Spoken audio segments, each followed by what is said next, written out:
morning, everyone, and this morning I'd like to talk to you about the changing state of higher education in the United States. And I'd like to begin that discussion with you with a brief history of higher education in the United States. So if you think back to the inception of this country's oldest institutions, such as Harvard, William and Mary, Princeton, etc., they all began with a religious affiliation. So clergymen could go there to become educated in humanities, Latin, things of that nature. If we fast forward a few hundred years to the, If we fast forward a few hundred years to 1944, we see the introduction of the Servicemen's Readjustment Act, more colloquially referred to as the GI Bill. And what the GI Bill did was it provided a wide array of benefits to veterans who served during World War II. And one of those benefits was free college tuition to university if veterans chose to go back to school. Just a few years later, in 1958, we see what is known as really the first federal student loans. And so now, not only was it possible for wealthy people to attend college and veterans to attend college, but there's a shift to regular, everyday people from the middle and lower class who could receive some sort of aid to help them with their finances throughout this time. So where are we today? There's a record amount of people attending university today in this country of all races, of all backgrounds, socioeconomically. And this is great because a more educated populace is a better populace. It's more equipped to make decisions that are good for the country and the world. But it's coupled with a problem. It's becoming increasingly expensive to attend university in this country.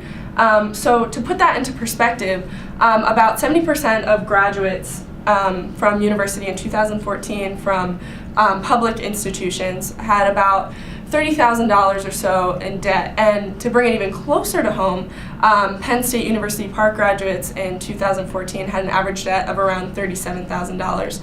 And this problem only increases with private institutions, which cost at least double usually what it might cost full tuition to attend Penn State. So that leaves us at an impasse. So it really begs the question, does it still make sense to attend university when our students are saddled with so much debt upon graduation? And with that in mind, I would like to talk about the idea of the paradox of choice, which is a term coined by social psychologist Barry Schwartz at Swarthmore University. And the paradox of choice is essentially this. We tend to think that education provides us with more knowledge, and that with more knowledge comes the opportunity for more choice, and with more choice equals more freedom. But what the paradox of choice says is that actually this is incorrect, that when there are more choices, people tend to have trouble making a decision because for a number of reasons, but generally it has to do with their fear of making the wrong decision.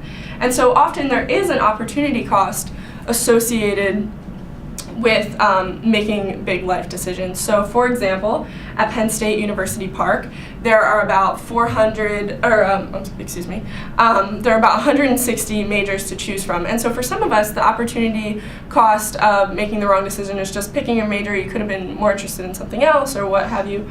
But for others, it really comes down to the allocation of resources and finances and really big concerns down the road.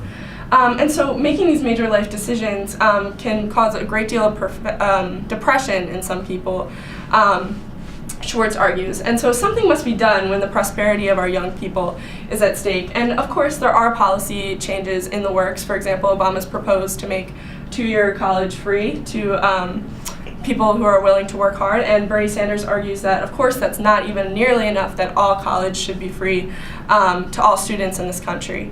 And so I urge you to consider what I've talked to you about today and make a decision for yourself because it really is our future that's at stake here. Thank you very much.